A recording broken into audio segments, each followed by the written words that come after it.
I, Karanja Kibicho. He is the Principal Secretary nominee Foreign Affairs and the first to face the question from members of the Defense and Foreign Relations Committee. It is known, one engineer, that you never applied for this job with the Public Service Commission. You were not interviewed, and they've just administered an oath to you.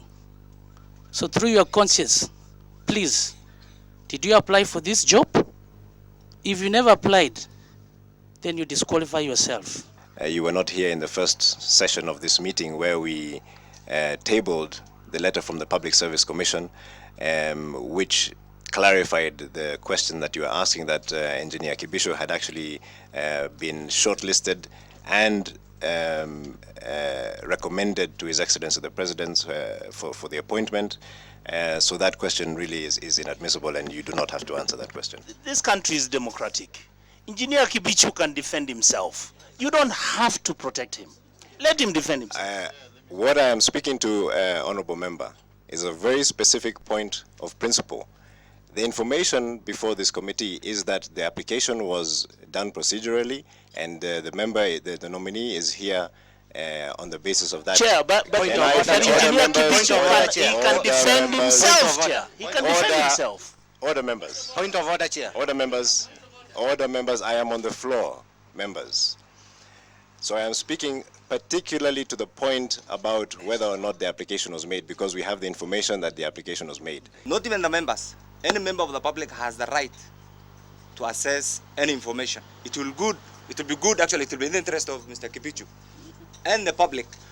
I'm seized on with that issue, and I agree with you. But I think there is no harm in members ventilating and asking questions, and Mr. Kibicho using that opportunity to explain himself and also explain it to the public. The procedure of vetting allows any question to be asked, but we must ask it in the spirit of the information that is before this committee. So we cannot ask a question in the spirit of saying that the nominee had not applied for the job, whereas we are seized of information from the PSC and from the Office of the Clerk that the application was duly made and passed procedurally. It's good that you inform us from the documentation you are having, but also let the nominee shed more light. What I would wish to do is to circulate the document in my possession so that it may satisfy the issue of whether or not the nominee had applied and was shortlisted and forwarded by the PSC. I've even perused through the documents with copies which we have received from Public Service Commission. There seem to be communications between the Public Service Commission and His Excellency the President, and they are irrelevant to the question being asked. The question here is, did the nominee apply for the job? It should seem to me that we either need some housekeeping or you let us ask the questions. I am very happy because of the intervention of the members, because I would have felt very sad if I left this committee without having to say this, and I hope that the whole world will hear. Because I am getting this question from my friends, I'm getting this question from my children, I'm getting this question from everyone, and I have a responsibility to clear it. I applied for this job in February when it was advertised. If you go to the website of PSC, you will find Dr. Karanja Kibicho is applicant number 86. Kibicho served previously as a permanent secretary in the Ministry of Industrialization before being transferred to the Ministry of Transport, where he has been to date. Yeah, Then came Mutea Iringo, the Principal Secretary nominee for Interior and Coordination of National Government, who was under the scrutiny of the Administration and Coordination of National Government Committee. I would want the nominee to tell us this raging debate as to whether indeed he had applied for this position or whether he just dropped for this nomination from the blue, because it is a matter that has raised a lot of hate. And I think many Kenyans watching us right now, Chair, would want to know whether this nominee has met the requirements of Article 155 that requires that you be nominated for appointment as a Principal Secretary from among persons recommended by the Public Service Commission. So were you among the initial 155 Kenyans that applied for this position. He is among the 19 that were recommended by PSC to His Excellency the President for nomination. So Chair, I'm just interested you to know may answer that. But whether Mr. Iringo Yes. really sought Yes. this office, whether he applied for this position within the time that had been advertised.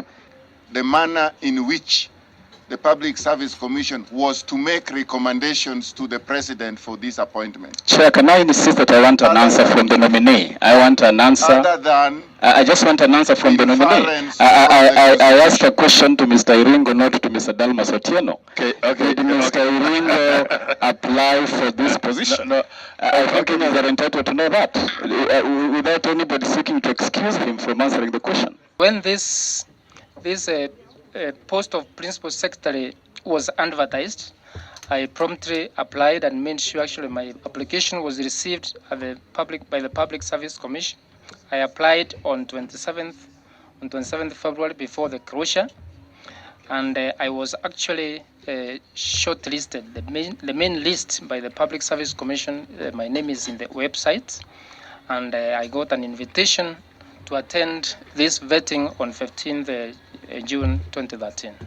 With that question dispensed with and bearing in mind that he still serves as a permanent secretary in the same docket, members turned to another sticky issue, that of the ongoing wrangles between the Inspector General of Police and the National Police Service Commission.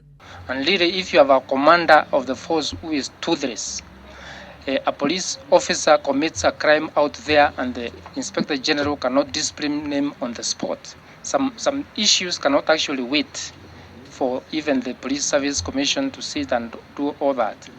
Some of these issues require immediate response. And if you have an Inspector General who is toothless, who cannot promote an officer, who cannot transfer an officer depending on the exigencies of the circumstances, then that can pose very serious security challenges. governance structure of the police service is correct as placed in the Constitution. Very correct. There is a Police Service Commission in which there are two officers. The chair is in the Police Service Commission. The Inspector General is in the Police Service Commission. And his two deputies are in the Police Service Commission. Then there are two experienced former police officers in the Police Service Commission. The problem is not constitutional. It is managerial and a matter of human relations.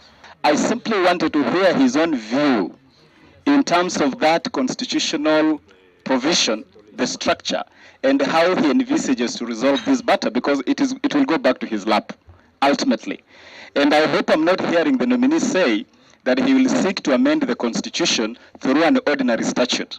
A total of 11 nominees were vetted today, completing the list of Principal Secretary nominees to be vetted, having dispensed with 15 nominees Wednesday.